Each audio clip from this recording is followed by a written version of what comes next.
নমস্কার বন্ধুরা, বিশ্ব দর্পণ চ্যানেলে আপনাদের সকলকে স্বাগত। ফলতার কুখ্যাত সমাজবিরোধী তৃণমূল নেতা স্বঘোষিত পুষ্পা জাহাঙ্গীর খানের স্ত্রী হঠাৎ করে পুলিশ এবং প্রশাসনের এগেনস্টে চড়াও হয়। তিনি একটি দল তৈরি করে পুলিশ প্রশাসনের বিরুদ্ধে আন্দোলন করতে থাকেন এবং সোশ্যাল মিডিয়ার দৌলতে আমরা সেই দৃশ্যগুলো দেখতেও পাই।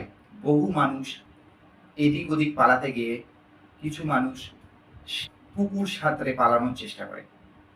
যখন ফলতার মানুষের ওপর জাহাঙ্গীর খান যখন নির্যাতন করত, হেনস্থা করত, বহু মানুষকে খুন করেছিল, সেই সময় তার স্ত্রী কোনো রকম প্রতিবাদ করেনি বা তাকে বোঝানোর চেষ্টা করেনি এই সমস্ত অনৈতিক কাজগুলো থেকে বিরত থাকার।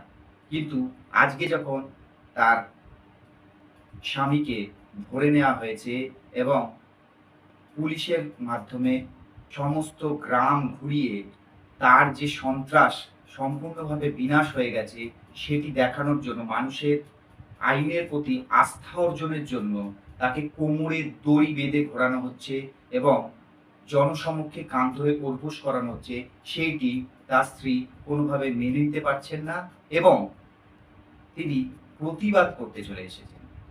যখন সাধারণ মানুষের উপর অত্যাচার করত এই জাহাঙ্গীর বাহিনী, তখন তিনি এই জিনিসগুলি কেন উপলব্ধি করেননি যে সব সময়ের জন্য কোনো একটি পার্টির অধীনে সরকার থাকবে না। আজকে সরকারের পতন হয়েছে এবং এই জাহাঙ্গীর খানের মতো কুখ্যাত ডন, এই সমস্ত সমাজ বিরোধীদের উপযুক্ত শাস্তি একমাত্র কাম্য। সুতরাং কোনোভাবেই এর বিরোধিতা করা সম্ভব নয় ভারতের মতো একটি গণতান্ত্রিক দেশে। আজকে মুখ্যমন্ত্রী শুভেন্দু অধিকারী মহাশয়ের তরফ থেকে এই সমস্ত মানুষের ওপর রাষ্ট্রদ্রোহের মামলা করা হয়েছে এবং বলা হয়েছে ভিডিওতে যে সমস্ত মানুষের মুখ দেখা গেছে প্রত্যেকটি লোককে অ্যারেস্ট করা হবে।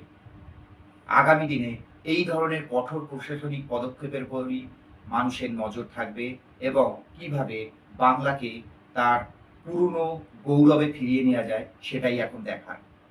বন্ধুরা, আপনাদের কি মতামত অবশ্যই কমেন্ট বক্সে জানাবেন। চ্যানেলে নতুন হলে অবশ্যই সাবস্ক্রাইব করবেন। দেখা হচ্ছে পরবর্তী ভিডিওতে। আপনারা সকলে ভালো থাকবেন।